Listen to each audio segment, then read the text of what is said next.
নমস্কার, আপনারা দেখছেন তকমা নিউজ আর আমি অমর ভট্টাচার্য। এই মুহূর্তে দাঁড়িয়ে রয়েছি সব থেকে বিতর্কিত আসন, সেটা হচ্ছে ডায়মন্ড হারবার বিধানসভা। তার কারণ সবাই জানেন যে এই ডায়মন্ড হারবার লোকসভার সাংসদ তৃণমূলের সেনাপতি অভিষেক ব্যানার্জি, কিন্তু আমার পাশে যে ভদ্রলোক বসে রয়েছেন তিনি হচ্ছেন ডায়মন্ড হারবার লোকসভা বিধানসভার বিজেপির প্রার্থী। এই দীপক হালদারকে নিয়ে বলতে গেলেও কতগুলো কথা আগে চলে আসে। তার কারণ হচ্ছে দীপক হালদার কিন্তু এই ডায়মন্ড হারবার বিধানসভা থেকেই একসময় বিধায়ক ছিলেন তৃণমূলে, কিন্তু তারপরে তিনি চলে আসেন বিজেপিতে। শাসক থেকে বিরোধীতে আসার পেছনে নিশ্চয়ই কোনো একটা কারণ আছে, তবে শাসকের দল ছেড়ে বিরোধীতে এসছে। আমরা আজকে কথা বলে নেব দীপক হালদারের সাথে এবং জেনে নেব বেশ কিছু অজানা তথ্য যে কী কারণে তৃণমূল ছেড়ে বিজেপিতে এলেন এবং তারপরে এই লড়াই চলছে দীর্ঘদিনে। এবারে তিনি বিধানসভায় লড়ছেন পান্নালাল হালদারের বিরুদ্ধে, তৃণমূলের প্রার্থী। আমরা একটা ফিরে আসছি একটা ছোট্ট বিরতির পর কথা বলে নেব দীপকদার সাথে এবং জেনে নেব অনেক কিছু অজানা তথ্য। সঙ্গে থাকুন, দেখতে থাকুন তকমা। সকলের আগে খবরের সাথে সবার হাতে তকমা। সতর্ক থাকে, সতর্ক থাকে। দেশে বিদেশে নির্ভীকতায় সাহসে একটাই নাম প্রকাশে তকমা, তকমা, তকমা।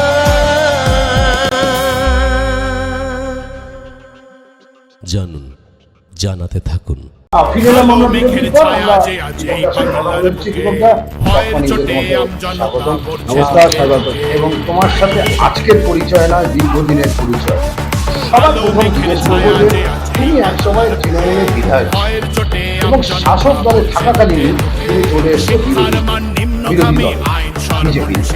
এর পেছনে কারণটা কি? মানে তোমার উপর কোনো চাপ ছিল সেই সময়?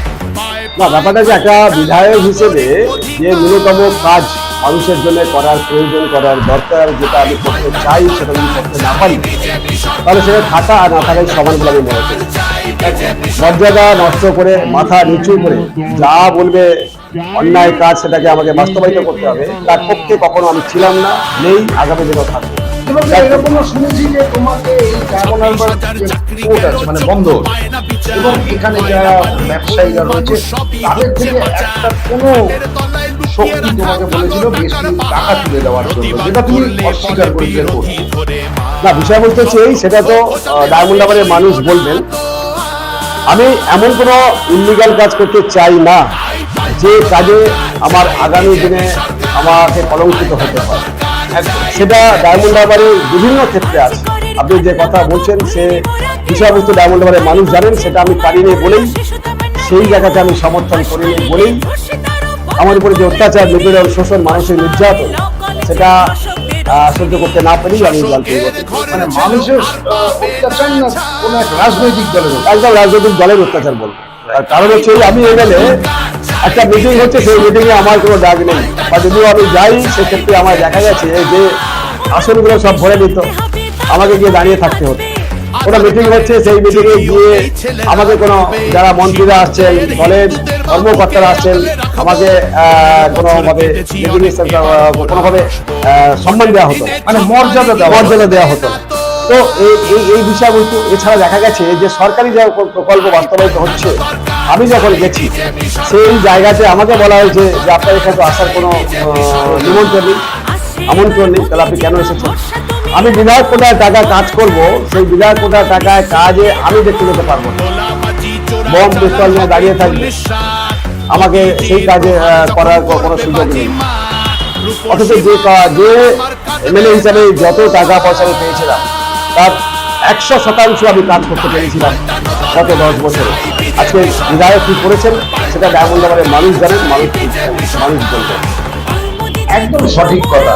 যদি নিজের মর্যাদা না পাওয়া যায়, যদি আত্মসম্মানটা যদি হারিয়ে ফেলতে হয়, সেখানে না থাকাই ভালো। আর সেটাই করেছে দীপক হালদার। দীপক হালদার দীর্ঘদিন ধরে এই সততার জায়গাটাকে বজায় রেখেছেন। আজ অব্দি কেউ আঙুল দিলে দীপক হালদারকে বলতে পারবে না তিনি দুর্নীতিগ্রস্ত।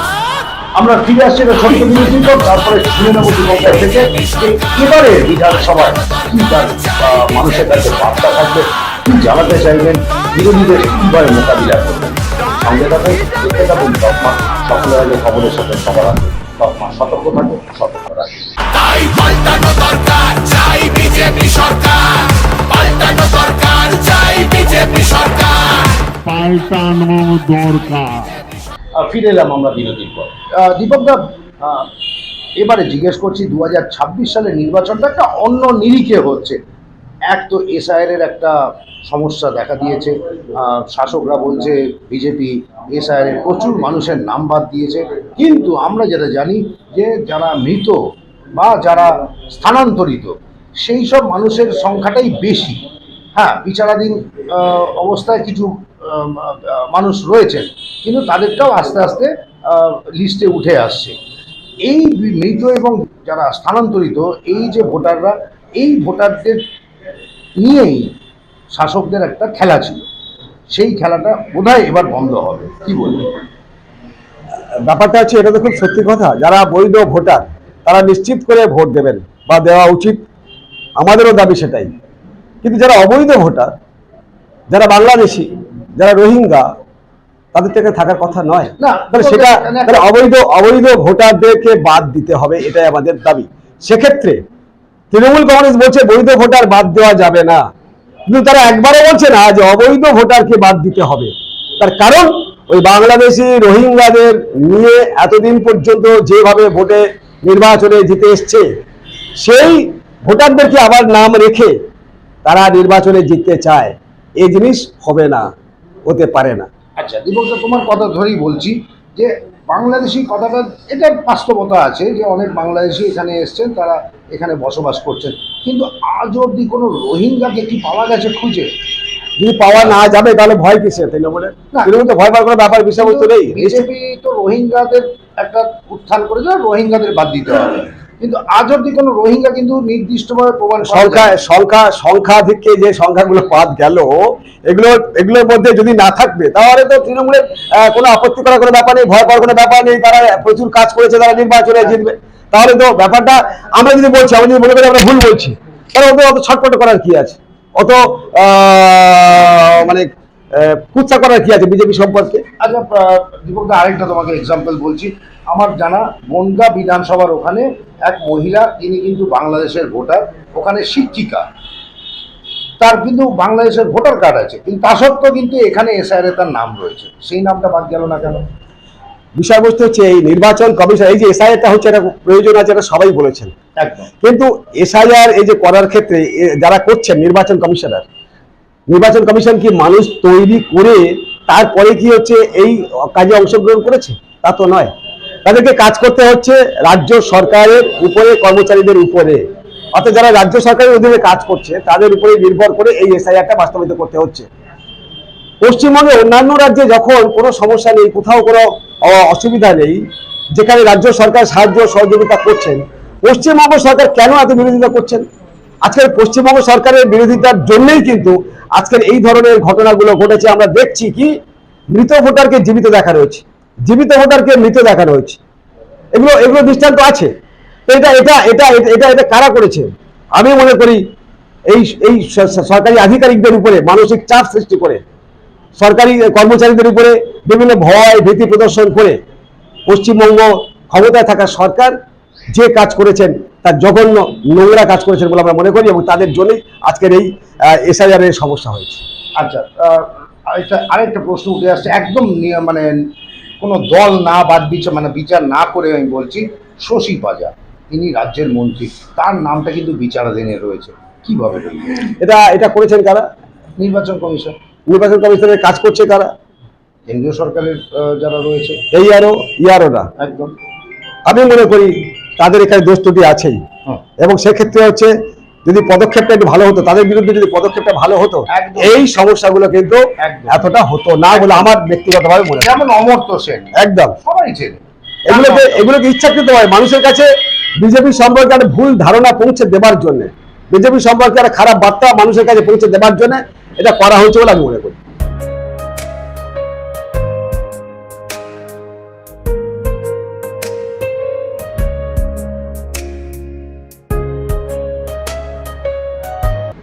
দীপকদা, এইবারে 2026-এ তোমার বিরুদ্ধে তৃণমূল কংগ্রেসের প্রার্থী পান্নালাল হালদার কিভাবে মোকাবিলা করবে গতবারের বিধায়ক? পান্না হালদার তো প্রার্থী নয়,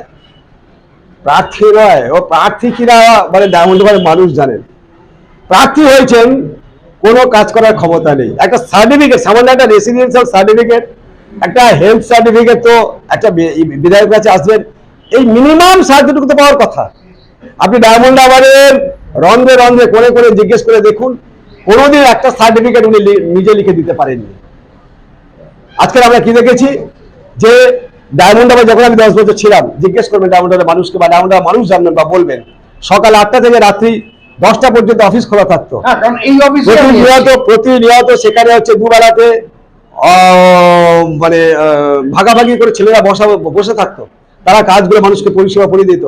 আমার যেখানে নিজস্ব একান্তভাবে উপস্থিতি দরকার ছিল, সেই জায়গাগুলোতে আমি নিজে উপস্থিত থেকে সেই কাজগুলো করেছি। আমার অনুপস্থিতিতে যে কাজগুলো করা যাবে বা যেত বা যাওয়া সম্ভব ছিল, সেগুলো তারা করে দিয়েছিলেন। আজকের ওনার কাছে গেলে উনি কি বলেন, 1 নম্বর ব্লকের কোথাও কোনো সমস্যা হলে তারা 1 নম্বর ব্লকের কোনো একজন নেতার কাছে পাঠিয়ে দেন, 2 নম্বর ব্লকে কোনো সমস্যা হলে 2 নম্বর ব্লকের কোনো একটা নেতার কাছে পাঠিয়ে দেন, টাউনে কোনো সমস্যা হলে টাউনে কোনো নেতার কাছে পাঠিয়ে দেন। মানে ওনার কিছু নেই, উনি শুধু বসে থাকবেন, মাসের শেষে কিছু একটা পাবেন, ব্যাস এটুকুই যথেষ্ট। মানে উনি মানুষ এক কথায় বলতে গেলে উনি হচ্ছেন ল্যাম্পপোস্ট। অবশ্যই ল্যাম্পপোস্ট। এমনিতেই হচ্ছে তৃণমূল কংগ্রেসের পোস্ট একটাই, বাকিরা ল্যাম্পপোস্ট। এই ল্যাম্পপোস্টের পরে কি আর পোস্ট থাকে আমার মানে ভাষারই আমি প্রকাশ করতে পারছি না সেই ধরনের পোস্টের কথা। ওনার কোনো মানে ক্ষমতা নেই, এখতিয়ার নেই কিছু করার। তো তুমি এবারে কি মানুষকে বার্তা দেবে, মানে এই যে তুমি লড়াই করছো নির্বাচনে, কি বার্তা থাকবে তোমার? ডায়মন্ড হারবারের মানুষের সঙ্গে মানুষের যারা কথাবার্তা বলার বা সম্পর্ক রাখার, সে জায়গাটা নষ্ট করে দিয়েছে, ধূলিসাৎ করে দিয়েছে। আজকে সামাজিক যে ব্যবস্থাটা সেটা অত্যন্ত মানে ধূলিসাৎ করে দিয়েছে, নষ্ট করে দিয়েছে তৃণমূল কংগ্রেস। আবার প্রথম এবং প্রধান কাজ হবে, সর্বপ্রথম দলমত নির্বিশেষে সমস্ত পার্টির ঊর্ধ্বে উঠে, যে কোনো রাজনৈতিক দল করুক না কেন, সব কিছুর ঊর্ধ্বে উঠে সর্বপ্রথম মানুষের সঙ্গে যাতে সাহসের সঙ্গে, স্বচ্ছতার সঙ্গে, ভালো আচার আচরণের মধ্যে দিয়ে জীবন জীবিকা নির্বাহ করতে পারেন, কোথাও কোনো সংশয় না থাকে, এটা হচ্ছে প্রথম কাজ হবে আমার। সেটাই দ্বিতীয় কাজ হচ্ছে, অবশ্যই মানুষের সব ধরনের পরিষেবা দেওয়ার জন্য একটা নির্দিষ্ট জায়গায় বসে মানুষকে পরিষেবা আমাকে দিতে হবে। আমাকে মানুষের জন্য আর যা যা করা সবটাই করতে হবে। আমরা জানি এখানে অনেক সমস্যা আছে এখনো পর্যন্ত। আমরা দেখেছি যে এখানে নিকাশি ব্যবস্থা অত্যন্ত খারাপ, নিকাশি ব্যবস্থার ডেভেলপমেন্ট লাগবে। আমরা এখানে জানি যানজটের অবস্থা অত্যন্ত খারাপ। ডায়মন্ড হারবারে ট্রেন এসে দাঁড়ালে তারপরে কিন্তু আর সেখান থেকে বেরোতে মানে 1 ঘন্টা বেরোনো যায় না। সেই যানজটের ব্যবস্থা করতে, যানজট মুক্ত ডায়মন্ড হারবার গড়ার জন্য আমাদের ব্যবস্থা করতে হবে। দরকার হলে আমার যে চিন্তা ভাবনা, আমাদের লক্ষ্য থাকবে কাজ করার ক্ষেত্রে, পারুলিয়া থেকে একদম হচ্ছে রাজারতালি পর্যন্ত যদি একটা ওভার ব্রিজ নির্মাণ করা যায়। ডায়মন্ড হারবার যানজট মুক্ত করতে গেলে বাইপাস রাস্তার দরকার আছে। সেক্ষেত্রে আমি মনে করি বুনোরহাট থেকে যেটা নতুন হাটে গেছে, নতুন হাটে ওখানে খালের উপরে ব্রিজ নির্মাণ করে একদম বড়িয়ার উপর দিয়ে হটুগঞ্জে একটা বড় রাস্তা নির্মাণ করা, জাতীয় সড়কের সঙ্গে মিলিয়ে দেওয়া। জাতীয় সড়ক বাস্তবায়িত হওয়ার ক্ষেত্রে সমস্যা আমাদের তৃণমূল সরকারের, তারা হচ্ছে জমি অধিগ্রহণ না করার ফলে আজকে জাতীয় সড়কটা বাস্তবায়িত হচ্ছে না। আবার প্রধান যে লক্ষ্য তাদের মধ্যে থাকবে যে জাতীয় সড়কের সম্প্রসারণের কাজ যাতে দ্রুত গতিতে হয়। আমার লক্ষ্য থাকবে জোকা থেকে ডায়মন্ড হারবার পর্যন্ত মেট্রো রেল যাতে সম্প্রসারণ হয়। আমার লক্ষ্য থাকবে ডায়মন্ড হারবার থেকে রায়চক, লোহপুর, ফলতা হয়ে বজবাজ পর্যন্ত একটা নতুন রেল লাইন স্থাপন করা। আমার লক্ষ্য হবে ডায়মন্ড হারবারে যেখানে প্রথম শ্রেণীর যে খেলাধুলা করার জন্য কোনো ভালো মাঠ নেই, একটা মাঠ আছে যদিও, সেখানে সেবাশ্রয়ের নাম করে, সেটা যদিও প্রথম শ্রেণীর খেলাধুলা করার সুযোগ নেই। কারণ আমি এটা নিয়ে দিদিকে একবার বলেছিলাম যে দিদি, এটা প্রথম শ্রেণীর খেলাধুলা করার জন্য আরো বেশ কিছুটা জায়গা লাগবে, যেটা পাশে আমাদের ইরিগেশনের জায়গা ছিল, সেই জায়গা থেকে দেওয়ার কথা বলেছিলাম, কিন্তু সেটা সেই সময় তিনি অ্যাকসেপ্ট করেননি নামখানার মিটিংয়ে। তো যাই হোক, আমার লক্ষ্য থাকবে এই মাঠটাকে বা অন্য কোনো জায়গাতে ভালো করে প্রথম শ্রেণী খেলাধুলা করার জন্য একটা বড় স্টেডিয়াম নির্মাণ। আমার লক্ষ্য থাকবে নগেন্দ্র বাজার যে মৎস্য বিক্রয় কেন্দ্র, এটা এশিয়ার মধ্যে বৃহত্তম মৎস্য বিক্রয় কেন্দ্র, আজকে সেটা ধুঁকছে, অত্যন্ত খারাপ অবস্থাতে আছে, তার ডেভেলপমেন্ট করা। সুলতানপুরে যে আমাদের মৎস্য বন্দর আছে সেটা প্রায় ধূলিসাৎ, তার ডেভেলপমেন্ট করা। ডায়মন্ড হারবার একটা শিল্পে, পর্যটন শিল্পে ব্যাপক উন্নয়ন ছিল, সেটা একদম ধূলিসাৎ হয়ে গেছে। ডায়মন্ড হারবারে পর্যটন শিল্পের উন্নয়ন ঘটানো, এমনি করে এই এই এই বিষয়বস্তুগুলো আমার সর্বপ্রথম লক্ষ্য থাকবে। তাছাড়াও বিভিন্ন যে সমস্যাগুলো আছে আমি সেদিকে লক্ষ্য রেখে মানুষের জন্য কাজ করার চেষ্টা করব। আর সবচেয়ে বড় কথা, আরেকটা সবচেয়ে বড় যেটা সমস্যা, ডায়মন্ড হারবারে তোলা ছাড়া, অর্থাৎ কি বলে, পয়সা ছাড়া কোনো কাজ করা সম্ভব নয়। মানুষ যাতে সাহসের সঙ্গে যে কোনো কাজ তার নিজের জায়গাতে সে ঘর নির্মাণ করে, যদি বিদ্যুৎ নেয়, পানীয় জলের জন্য ট্যাপ লাগায়, তার জন্য পয়সা দিতে হয়, সেইগুলো যাতে না হয় তার জন্য এই যে তোলা বন্ধ যাতে হয় সে ব্যাপারে আবার লক্ষ্য থাকবে। অর্থাৎ মানুষ মানে বিনিময় প্রথা ছাড়া যাতে করে সব কাজ করতে পারেন সেদিকে আবার কাজ আমার অবশ্যই লক্ষ্য থাকবে। সর্বোপরি পশ্চিমবঙ্গে আজকের বেকার ছেলেরা ঢুকছে, আজকে বেকার সমস্যায় জর্জরিত, আজকে চাকরি বাকরি নেই, সরকারি কোনো শিল্প স্থাপিত হয়নি গত 15 বছরে। আমার লক্ষ্য থাকবে ডায়মন্ড হারবারে শিল্প স্থাপন করে বেকার ছেলেদের কর্মসংস্থানের ব্যবস্থা করা। আমার যদিও পাশের বিধানসভা আমি ডায়মন্ড হারবারে, কিন্তু ফলতায় একটা ফ্রি ট্রেড জোন আছে, বড় জায়গা আছে, যেখানে ফলতা ফ্রি ট্রেড জোনটাকে যদি বাস্তবায়িত করা যায় সেক্ষেত্রে নির্বাচনে জিতে এলে আমার লক্ষ্য থাকবে ফ্রি ট্রেড জোনটাকে আরও সক্রিয় করার জন্য আমার দলকে বলা, এবং সেক্ষেত্রে যদি কর্মসংস্থানের সুযোগ করা যায় তার ব্যবস্থা করা। সর্বোপরি প্রতি বছর আমাদের সরকার বলেছেন যে প্রতি বছর আমাদের টেট হবে, এসএসসি হবে, প্রাইমারি হোক, মাধ্যমিক হোক, উচ্চ মাধ্যমিক স্তরে হোক, মেধার ভিত্তিতে ছেলে মেয়েরা যাতে চাকরি পায় তার ব্যবস্থা হবে বিনা পয়সায়। আজকে তৃণমূল কংগ্রেস যেটা পয়সা ছাড়া কাজ করে না, আগামী দিনে বিনা পয়সায় মেধার ভিত্তিতে যাতে ছেলেরা চাকরি বাকরি পায় তার জন্য আমাদের সরকারি পদক্ষেপ থাকবে এবং নিশ্চিত করে আমারও পদক্ষেপ থাকবে। দীপক দা, এতগুলো তো বললে, তার মধ্যে আরেকটা জিনিস যেটা আমি একটু যোগ করতে চাইছি সেটা হচ্ছে সৌন্দর্যায়ন।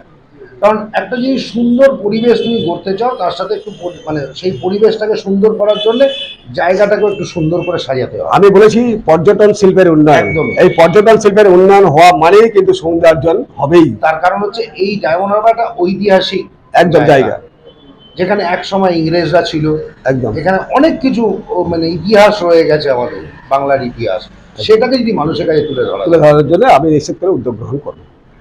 আমরা ফিরে আসছি একটা ছোট্ট বিরতির পর, তারপরে দীপক দার সাথে কথা বলে নেবো যে এই যে এতগুলো যে কাজ বাকি রয়েছে, যেগুলো দীপক দা বলছে যে এগুলো আমি করার মানে একটা উদ্যোগ নেব, সেই উদ্যোগটা কিভাবে নেব সেটা নিয়ে আমরা জেনে নেব।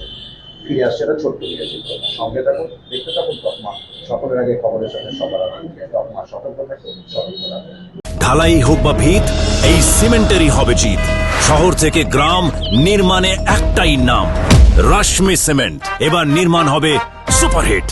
ফিরে এলাম আমরা বিরতির পর।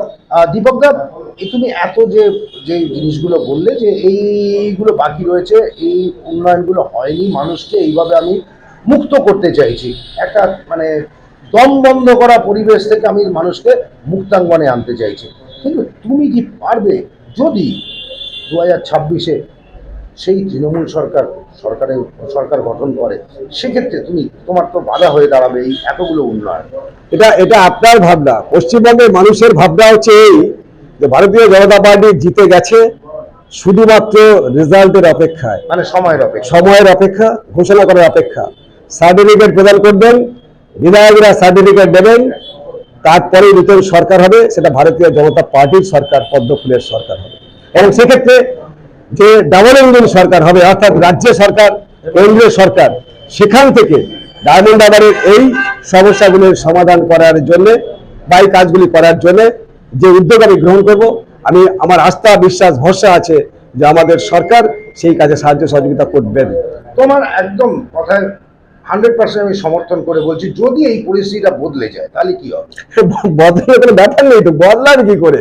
বদলাবে প্রশ্ন মানে ওঠেনি। প্রায় 200 কাছাকাছি সিট নিয়ে আমাদের সরকার হবে, গভর্নমেন্ট হবে, মানে তোমরা কনফিডেন্ট? একদম শিওর। আমরা কথা বলে নিলাম দীপকদার সাথে, এবং দীপকদা একেবারে আত্মবিশ্বাসের সাথে বলছে যে 2026-এ পরিবর্তন হচ্ছেই। তার কারণ হচ্ছে একটা স্লোগান রয়েছে, সবকিছু বদলাতে পরিবর্তন চাই, তাই জন্য বিজেপিকে চাই। আর সেই বিজেপি 200 আসন নিয়ে আসছে বলে দীপকদার ধারণা। দীপকদার আত্মবিশ্বাসের সাথে এতটাই বলিষ্ঠ যে বলছে যে 200 সিট নিয়েই বিজেপি সরকার করবে এবং তারপরেই ডবল ইঞ্জিন সরকারের খেলা শুরু হবে পশ্চিমবঙ্গে, ডবল ইঞ্জিনের উন্নয়ন শুরু হবে। আমরা সেদিকে তাকিয়ে থাকবো 4 মে। সঙ্গে থাকুন, দেখতে থাকুন তকমা। সকলের আগে খবরের সাথে সবার আগে তকমা। সতর্ক থাকুন, সতর্ক থাকুন।